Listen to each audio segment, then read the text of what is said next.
Okay, so I have to say, you guys are the most eager beavers that we've had today. It's amazing. You guys are already up on stage.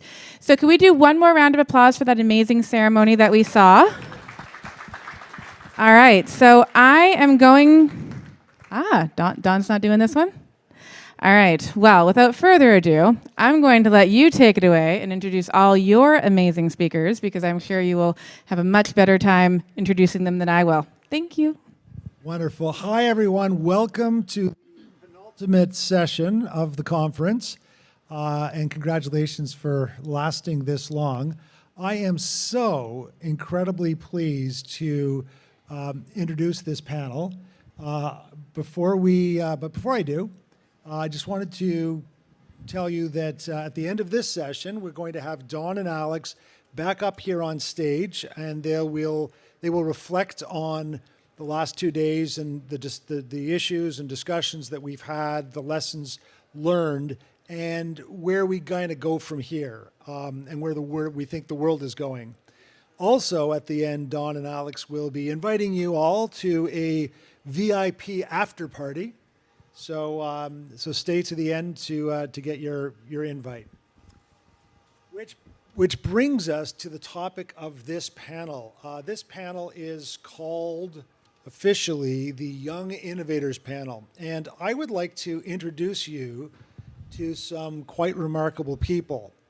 And I'm going to actually read some of this stuff out so you kind of get a sense of what we're talking about here. So first of all, I'd like to introduce Anaf Khan and Anush Mutayala, something like that. Close? Close, okay. They are the co-founders of NeuroDAO. And NeuroDAO is developing technology to accelerate neuroscience research with NeuroDAO. They're leaders in decentralized science and speak on global stages like DeSci Day and Collision. Their mission is to predict the future by building it. And that mission so far in their young lives has manifested in NeuroDAO. I'd also like to introduce Anya Singh. Anya is a blockchain researcher and developer. Her research is focused on investigating long-term fundamental improvements of how to design and build secure systems. She's previously worked in EdTech, creating tools and products for Web3 developers. Currently, she's working on an idea for a mobile-first banking solution to serve underbanked populations. I would also like to introduce you to Girik Narang. Girik is a blockchain researcher, developer, and DeFi enthusiast. His research is focused on using blockchain to create accountability, transparency, and decentralization in opioid prescription tracking. And he's working on building a medical database in Web3. Previously, he's had the privilege of working with IKEA as a consultant and with Joby, a startup aiming to create new job search methods for Gen Z. And finally, I'd like to introduce you to Rishab Chakabori, thank you. He's involved in decentralized finance and he's a finance enthusiast. He aims to leverage DeFi to make finance more transparent, inclusive, and efficient. He regularly writes about financial assets and emerging technologies on his personal blog, which has over 10,000 views.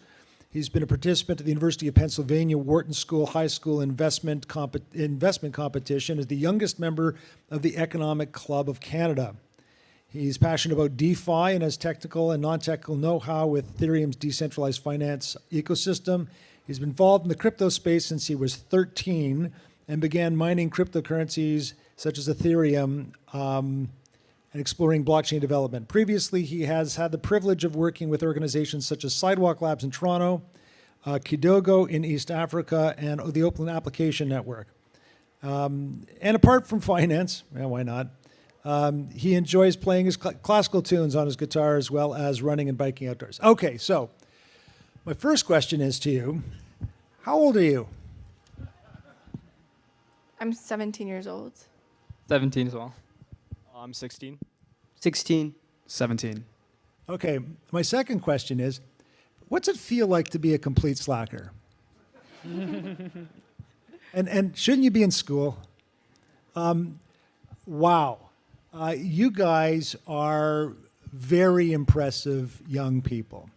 And I had the privilege of meeting you all about 2 weeks ago or so, and we kind of chatted some of this thing through. But the first thing I'd like to do is for each of you to give us a little narration about your journey, about how you ended up on this stage. I mean, not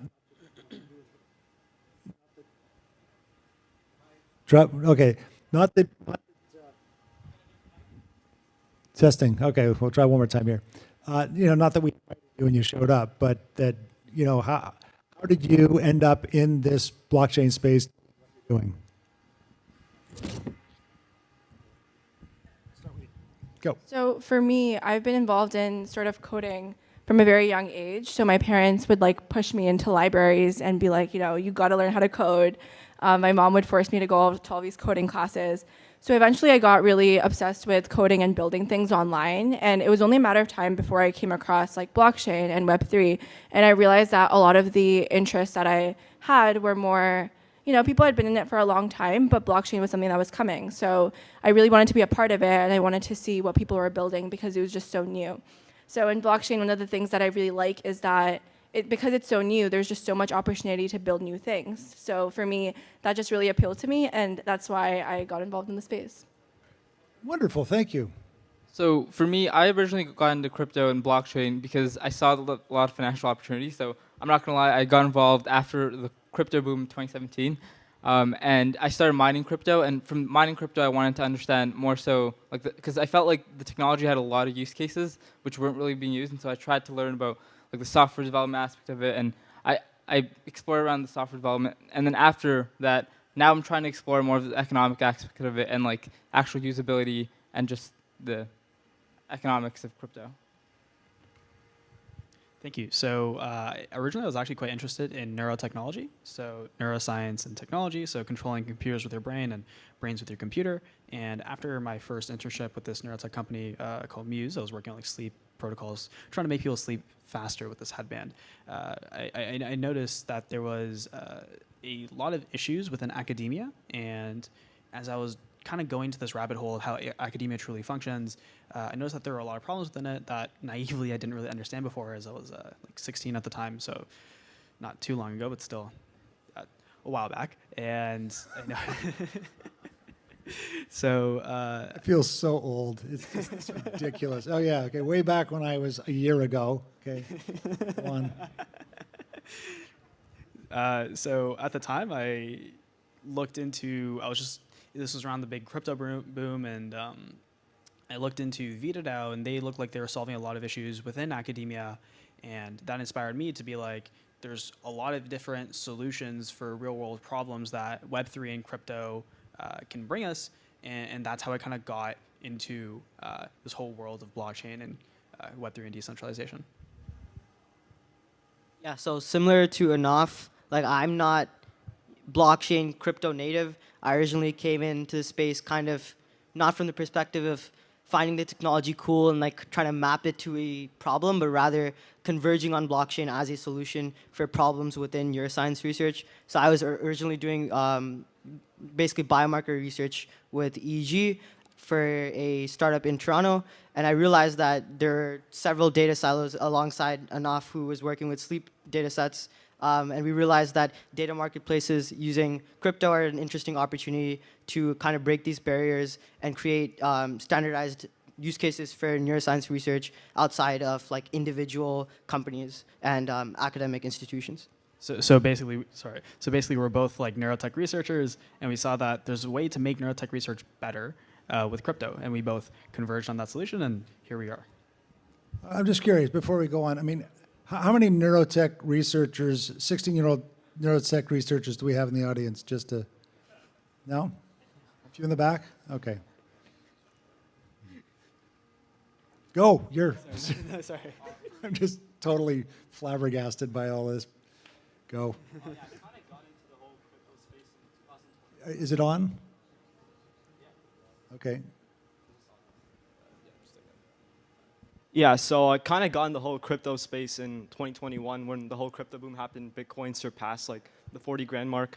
So I wanted to know the how and the why behind everything.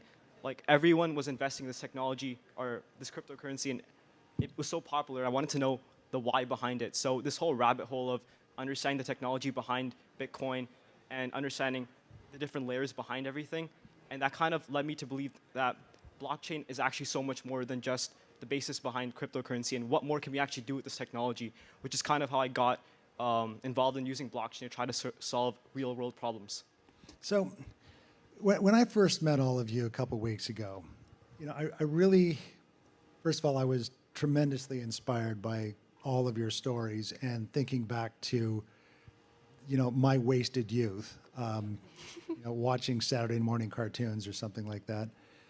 But I also started to think through, kind of the legacy that my generation is leaving you, right? I'm part of a generation, and many of us here are part of a generation that have had many, many luxuries, and we have left you a bit of a mess, to be perfectly candid. And we feel kind of collectively guilty about that. And many here are actively working to try to clean up some of the mess and leave you a planet that, still has some viability in it.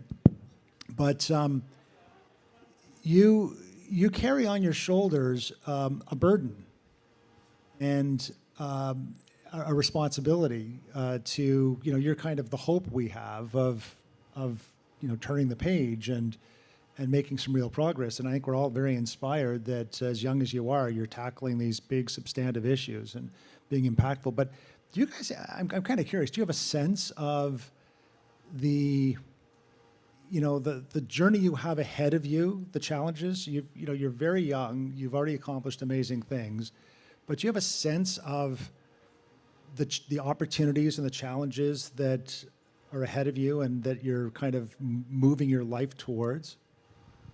I think moving forward, we're going to start to see a lot more people coming from different industries, like blockchain especially, where there's so many smart, intelligent people. And eventually what we're going to see is a lot of people developing a multidisciplinary skill set and really wanting to solve these really hard problems. Because right now, the education system that we've been brought up in is sort of like, you go to school, you do your engineering degree or your business degree, and then you end up in a job or whatever the case you might pursue. But I think what we need moving forward is more people just gaining as much knowledge and information in different technologies and then learning about these problems, going really deep into problems and figuring out how we can solve it. Because I don't think that the previous generation did that as much as we will have to, just because of the state of our planet and the problems that we're having to face.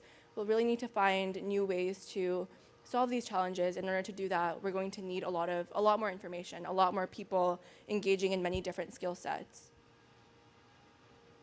So I think that like the generation of my parents and like I think that the previous generations, I think they viewed the world in using different metrics. For example, I think from the day my dad was born to now, I think if you look at real GDP, it's gone up, I think 4x.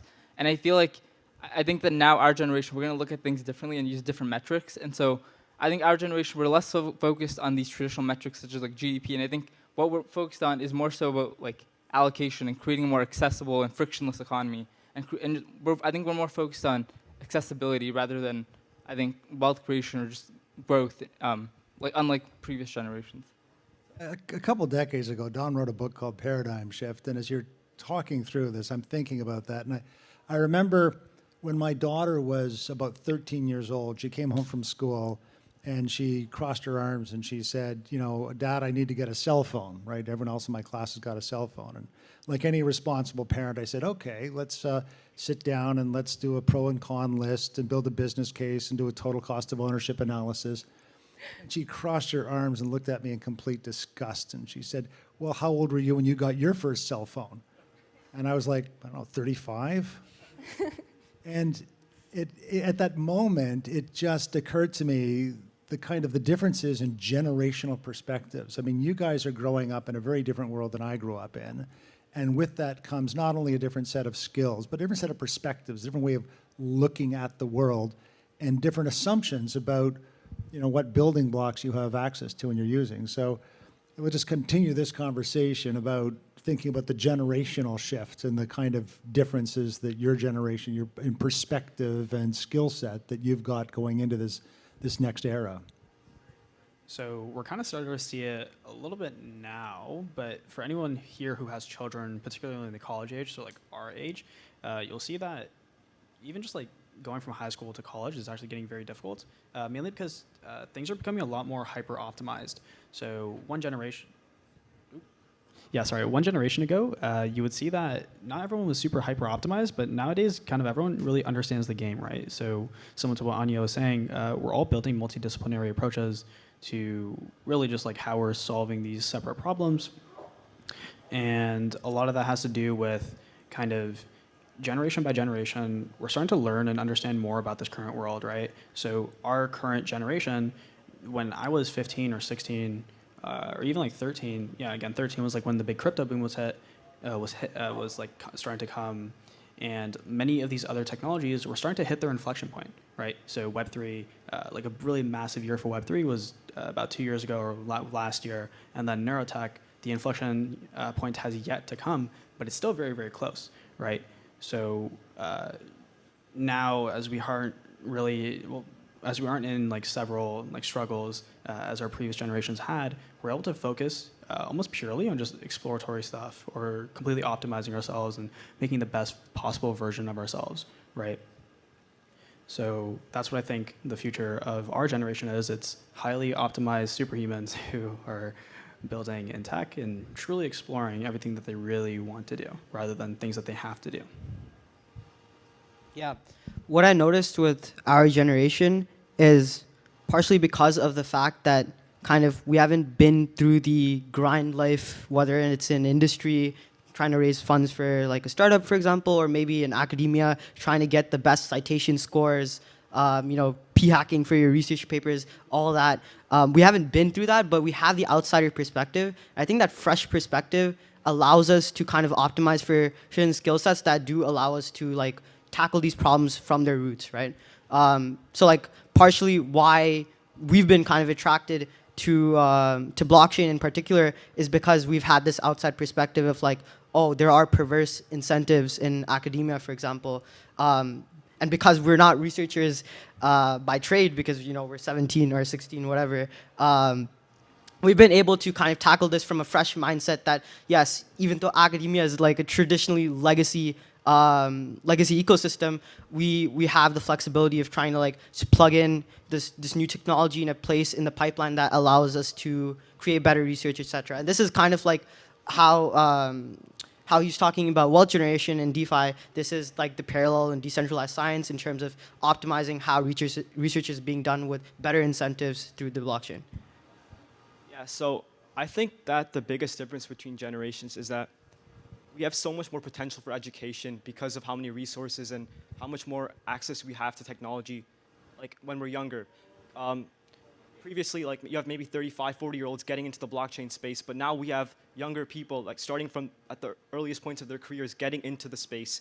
So I think that will make a huge difference in the sense that once you develop your whole career or your whole understanding around the technology, your technical expertise and being able to work at massive companies and make a huge difference in the space just greatly increases. Yeah, we were actually talking about this. Right before our panel, where we were talking about how essentially, like from birth, or not from birth, but like from very, very young ages, we see kids who are specializing in a specific field, whether it be math or science or chem or whatever, basically until college. And by college, they have 2 research positions, won multiple Olympiads, and all these sorts of things. So totally agree with Joey's point, where it's like generation by generation, we're getting better in terms of our potential for education, where now the bar is being raised exponentially every single generation because we're learning so much from our previous mistakes. Well, the other thing I heard in that, that's amazing. The other thing I heard in that, and I'm paraphrasing here, of course, but you guys are too young to know that it shouldn't work that way, right? And what I mean by that is that you're at this very interesting transition, right? You are emerging into adulthood, you're emerging into higher levels of education, you're emerging into establishing careers that hopefully will be highly impactful and make a big difference in the world. And you're at this transition phase in your lives. And what we've been hearing the last couple of days at this conference is about an era transition, that we're moving into the second era of the digital age. And the second era has some really interesting characteristics. I mean, not only is there a new technology stack that's going to allow us to build a number of very interesting new kinds of systems, but the particular nature of this new technology infrastructure is such that it will allow for some completely new configurations of business, of government, of society. It's going to provide a foundation for a new kind of social contract. But this new era, a much more ecosystem-based era, it seems to me has got not only need for some new technical skills that you're talking about, that you're now you're growing up with. I mean, my kids were digital natives, right? You guys are going to be Web3 natives, right? I mean, that you make certain assumptions about the way the world works or should work. But it's not just the technical skills, right? This world is going to require new kinds of political skills, new kinds of affiliative skills, the alignment of stakeholder skills, listening skills. So as you guys are kind of thinking through building these new businesses, doing this new research, do you have an understanding that it's not just about the technical bits of this thing, but there's this broader context to the world that you're moving into and the kinds of skills your generation is going to need to succeed and prosper and build the new systems?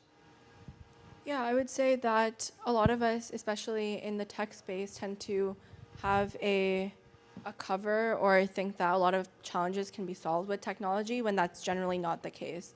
So a lot of real world problems that we're seeing happen today actually can be solved with technology, and it's not really helpful to just throw tech at every problem you see. So in that sense, I think technology is definitely a very useful tool if we work on making it better.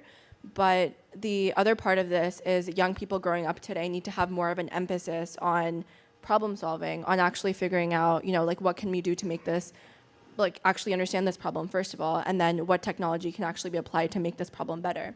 So in that sense, we need to have more people that are willing to generalize, but also specialize in a lot of ways. So for example, you might have someone who, has been in blockchain for a few years, but then does some AI, then knows a little bit about bio.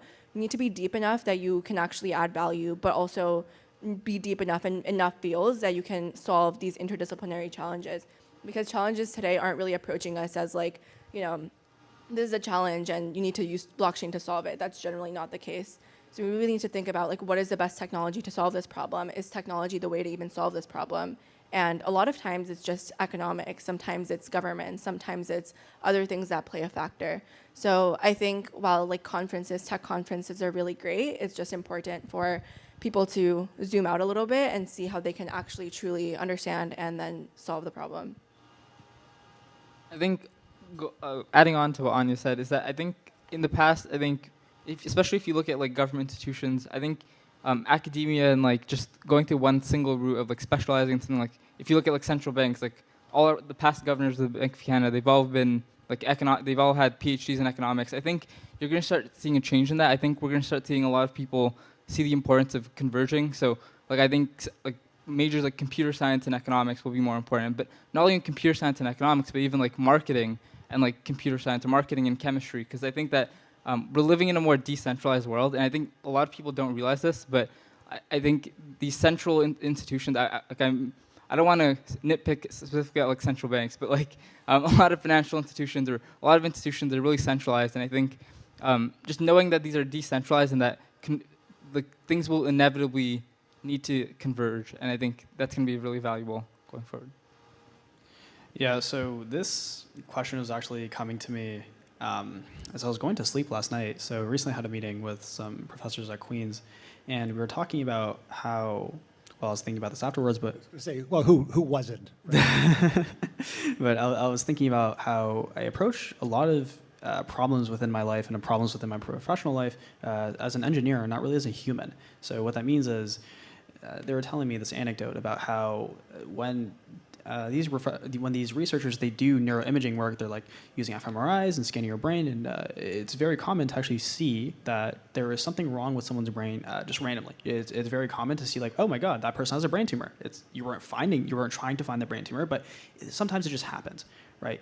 And normally, as an engineer, you would be like, oh my God, that's a problem. What's the solution? Obviously, go tell the person, right?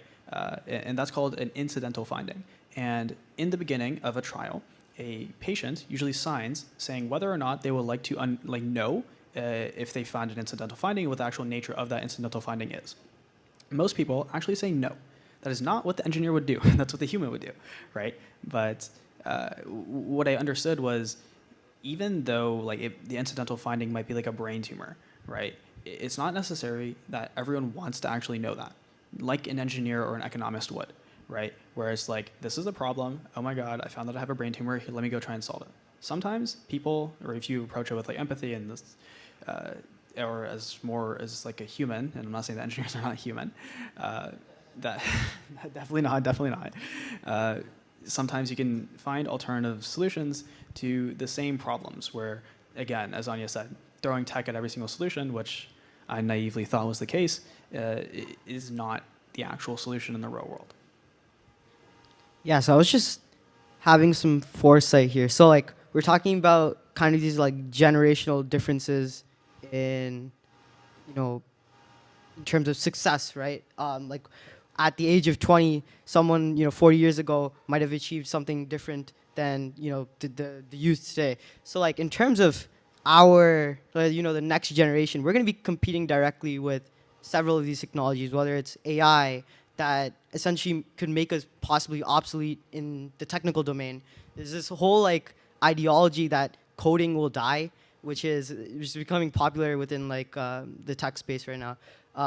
So I was just thinking about this. Yeah, like the core human values are gonna be what make us valuable in the future. Like they are gonna make us, essentially differentiate us from the technology that we're creating right now. And it's super crucial that we kind of like integrate that into the studies, even if coding, for example, might be standardized across education in the next few years, because it's going to be like a fundamental skill. School is going to be it should be more geared towards the ethics and human values, etc. Yeah, I think getting that technical depth is so important. And one of the traps I believe I fell into at the beginning was understanding a bit about blockchain, not a whole lot, just understanding a surface level and seeing a problem and saying, oh, I can connect this to this, and then just jumping over every other obstacle in the way. Like in my own research, for example, for looking at opioid prescriptions, just skipping over the legal and regulatory frameworks and all the substance use disorder frameworks that are in place, and just skipping over the entire thing. And do people even want this in place? Do patients even want to be in charge of their data? Like just skipping over the entire question and connecting the solution to the problem right away. I think you have to understand the technology to a deeper level, and even the problem, like understand what the problem actually entails. And once you understand both, only then you can actually go ahead to make that connection. Well, I for one, I want to thank you all for being who you are. I'm incredibly impressed, and frankly, I can't wait to see the world that you're going to build. And congratulations to all of you. Dawn, would you join us up here? You're going to do, okay, fine. He'll say some concluding remarks after. So just as kind of a final round here, what is your hope for the future? I mean, personally and, kind of writ large. And what would you ask of all of us to help you accomplish those goals? In 10 seconds.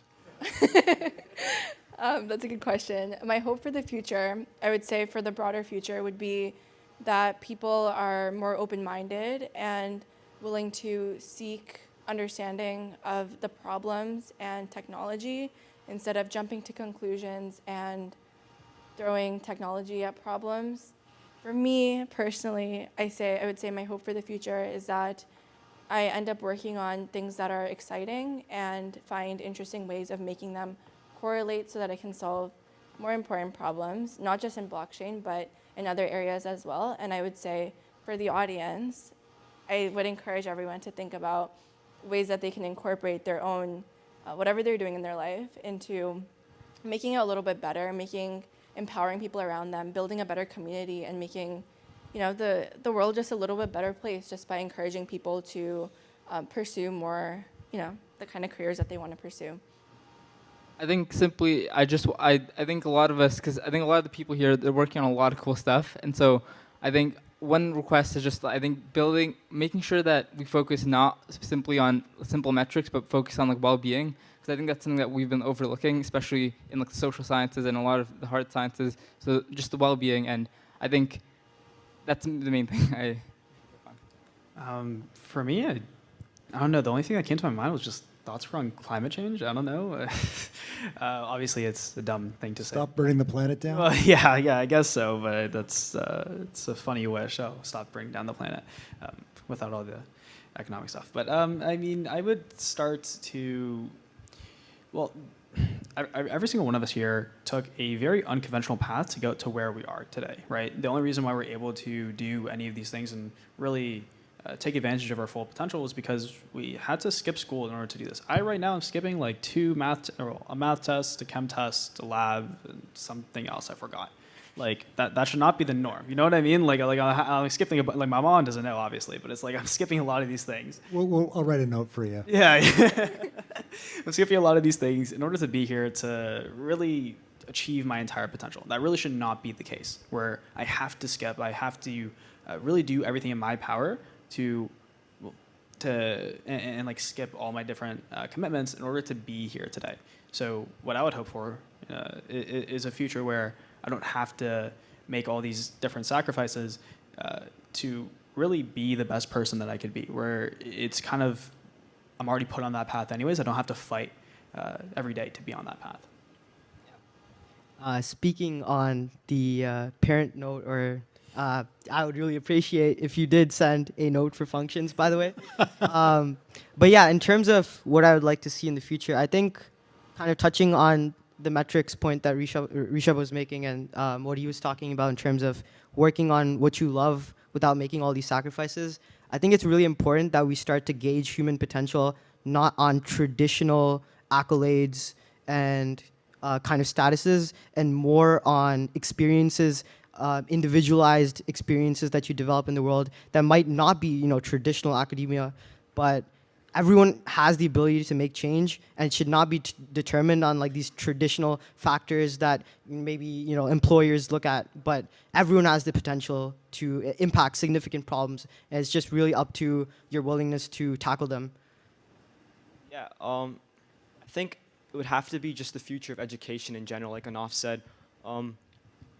Just the fact that blockchain is going to be the future, or Web3 is going to be the future, and the fact that so many kids don't have any exposure to the technology whatsoever. They don't have a good understanding, or even have a basic understanding of how it works. So just that exposure early on in education, even if just a little bit of direction to kids in school right now, just letting them know that there's more to the real world than just the traditional college route, and that there's more that they can learn from a more unconventional path, which I think is super important for kids nowadays to understand that there is more to the real world than what meets the eye.